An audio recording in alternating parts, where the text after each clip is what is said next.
एक पुराना शहर था, सन्नाटापुर, जहां लोग इतने डरे हुए रहते थे कि चीखने से पहले भी परमिशन लेते थे। इस डर की वजह थी चार दोस्त, जो पैदा तो आम इंसानों के घर हुए, लेकिन उनका बचपन किसी हॉरर कॉमेडी फिल्म से कम नहीं था। शहर के लोग उनसे इतना डरते थे कि जब ये चारों सड़क से गुजरते तो लोग दुकानों के शटर गिरा देते। एक दिन का सीन। भोलू रास्ते में चल रहा था और गलती से एक खंबे से टकरा गया। खंबा टेढ़ा हो गया, लेकिन भोलू को खरोंच तक नहीं आई। भोलू, अरे यार, ये खंबा इतना कमजोर क्यों है? मेरे सर को थोड़ी ठंडक चाहिए थी। चिक्की गुस्से में, चुप कर भोलू, कहीं ऐसा ना हो कि पूरा शहर ही टेढ़ा हो जाए। अगले ही पल पूरा शहर 45 डिग्री पर झुक गया, क्योंकि चिक्की ने बोल दिया था। टीटू, हवा में से आवाज आई, अबे यार चिक्की, अब क्या हम टेढ़े होकर चलेंगे? 3 सस्पेंस, वो काली रात। शहर के लोग तो डरते ही थे, लेकिन एक रात सन्नाटापुर पर एक असली मुसीबत आई। शहर के पुराने किले से एक छाया राक्षस निकला, जिसने सबकी रोशनी चुरा ली। पूरा शहर अंधेरे में डूब गया और लोग रोने लगे। तब उन चारों ने फैसला किया कि अब हीरो बनने का वक्त आ गया है। 4 एक्शन, आखिरी मुकाबला। चारों दोस्त किले में घुसे। राक्षस ने उन पर हमला किया। राक्षस गरज कर, तुम छोटे इंसान मेरा क्या बिगाड़ोगे? गोलू, रुको बेटा, मेरे दोस्त आ रहे हैं। गोलू ने सीटी बजाई और हजारों चमगादड़ यानी बैट्स ने राक्षस की आंखों पर हमला कर दिया। टीटू, मैं दिखता नहीं पर धो देता हूँ। टीटू ने गायब होकर राक्षस को थप्पड़ मारने शुरू किए। राक्षस परेशान कि मार कहाँ से पड़ रही है। भोलू, अब मेरी बारी। भोलू एक चलती फिरती दीवार बन गया और राक्षस को कोने में दबा गया। द फिनाले, चिक्की का धमाका। राक्षस भागने वाला था, तभी चिक्की ने चिल्लाकर कहा, ए काले भूत, तेरा जादू खत्म हो जाए और तू एक गुलाबी टेडी बेयर बन जाए। बूम, एक धमाका हुआ और वो खौफनाक राक्षस एक छोटा सा नरम सा पिंक टेडी बेयर बनकर जमीन पर गिर गया। 5 डर से मोहब्बत तक। शहर में रोशनी वापस आ गई। जो लोग कल तक उनसे डरते थे, आज उनके लिए मिठाई लेकर खड़े थे।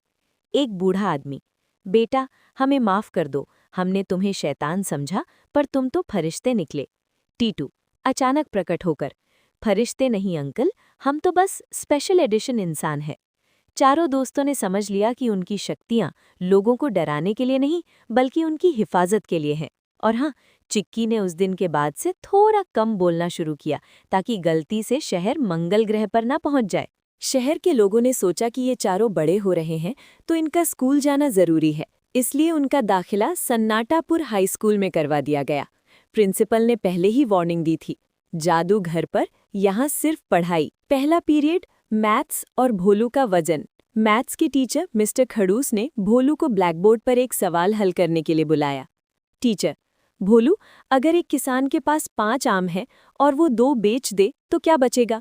भोलू, सर, किसान के पास दुख बचेगा, क्योंकि उसने सस्ते में बेचे होंगे। टीचर ने गुस्से में भोलू को बेंच पर खड़ा होने को कहा, लेकिन जैसे ही भोलू बेंच पर खड़ा हुआ, उसके लोहामैन शरीर के वजन से बेंच पापड़ की तरह टूट गई।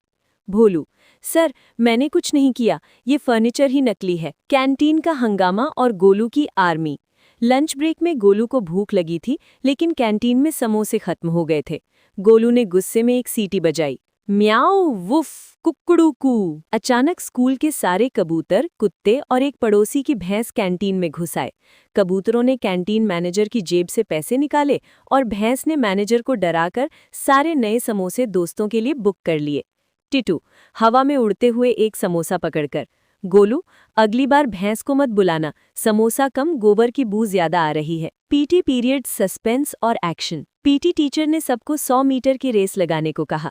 टिटू को लगा ये उसके लिए आसान है, मैं तो गायब होकर फिनिश लाइन पर पहुंच जाऊंगा। लेकिन सस्पेंस ये था कि पीटी टीचर के पास एक मैजिक विसिल थी। उन्हें लगता था वो आम है, पर वो जादुई थी। जैसे ही उन्होंने सीटी बजाई, टिटू गायब तो हुआ, लेकिन उसकी पैंट वहीं रह गई। पूरे स्कूल में शोर मच गया, देखो, हवा में पैंट उड़ रही है। टिटू ने शर्म के मारे पूरा मैदान इतनी तेजी से दौड़ा कि धूल का एक तूफान बन गया और पीटी टीचर उस तूफान में घूमने लगे। चिक्की का सच बोलने वाला इम्तिहान। अगले पीरियड में चिक्की की दुश्मन पिंकी ने चिक्की की कंप्लेन कर दी कि उसने होमवर्क नहीं किया। टीचर, चिक्की, क्या ये सच है? चिक्की गुस्से में लाल हो गई। उसने कहा, मैम, मैं चाहती हूँ कि जिसने भी झूठ बोला है उसकी नाक पिनोकियो की तरह लंबी हो जाए। अगली ही सेकंड पिंकी की नाक 2 फुट लंबी हो गई और उस पर एक छोटी सी चिड़िया आकर बैठ गई। पूरा क्लास हंस हंसकर पागल हो गया। चिक्की धीरे से, उप्स, थोड़ा ज्यादा हो गया क्या? एंडिंग, प्रिंसिपल का ऑफिस और द बिग विन। चारों को प्रिंसिपल के ऑफिस बुलाया गया। प्रिंसिपल गुस्से में लाल थे, लेकिन तभी उन्होंने देखा कि स्कूल की पुरानी दीवार गिरने वाली है जहां छोटे बच्चे खेल रहे हैं। भोलू भागा और दीवार को अपने कंधे पर रोक लिया। टिटू ने गायब होकर बच्चों को वहां से हटाया। गोलू ने एक चिड़िया को भेजकर हेल्प बुलाई। चिक्की ने चिल्लाया, दीवार लोहे की बन जाए। दीवार तुरंत लोहे की हो गई और हमेशा के लिए मजबूत हो गई। प्रिंसिपल ने अपना गुस्सा थूक दिया और चारों को स्कूल के सुपर हीरोज का बैच दिया। कल की कहानी। अगली सुबह जब वो स्कूल पहुंचे तो उनके डेस्क पर ढेर सारे फूल और चॉकलेट थी। शहर के लोगों की तरह स्कूल के बच्चे भी अब उनसे डरते नहीं थे, बल्कि उनके साथ सेल्फी लेने के लिए लाइन में खड़े थे। टिटू, भाई, हीरो बनना तो ठीक है, पर ये मैथ्स का होमवर्क कौन करेगा? चिक्की, मैं बोलूं क्या कि होमवर्क खुद लिखा जाए? तीनों एक साथ, नहीं, रहने दे। एक दिन गोलू अपने पालतू कुत्ते शेरू से बात कर रहा था।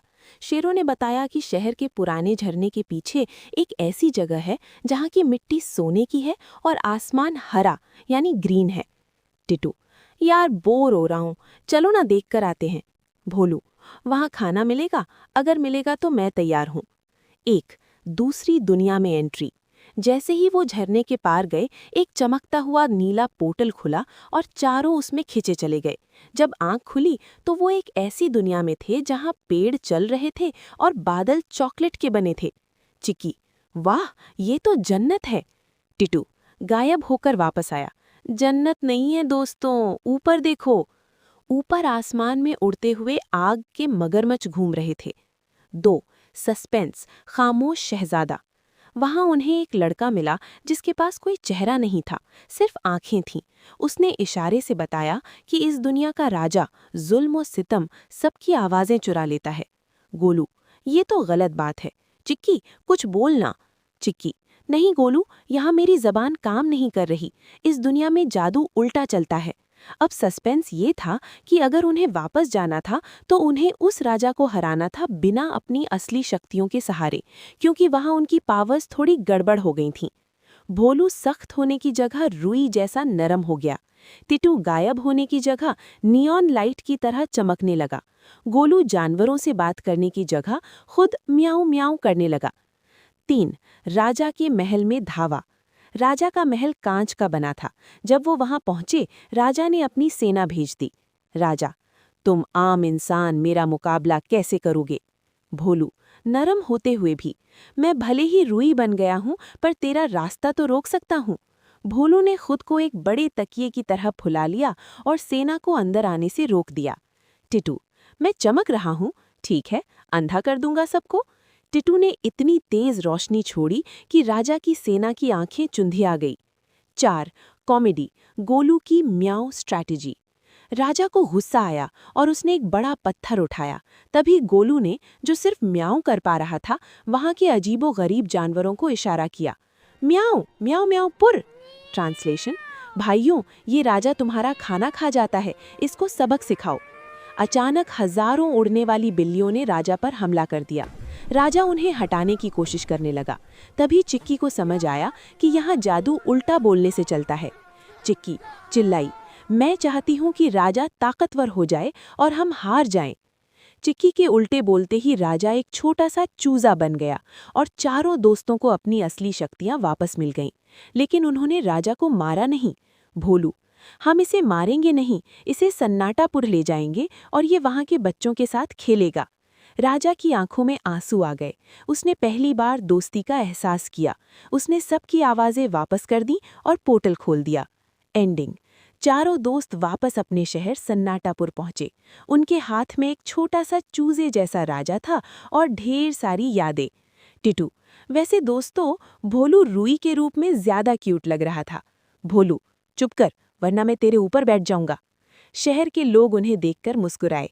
वो अब सिर्फ जादुई लोग नहीं थे, वो पूरे शहर की रूह बन चुके थे।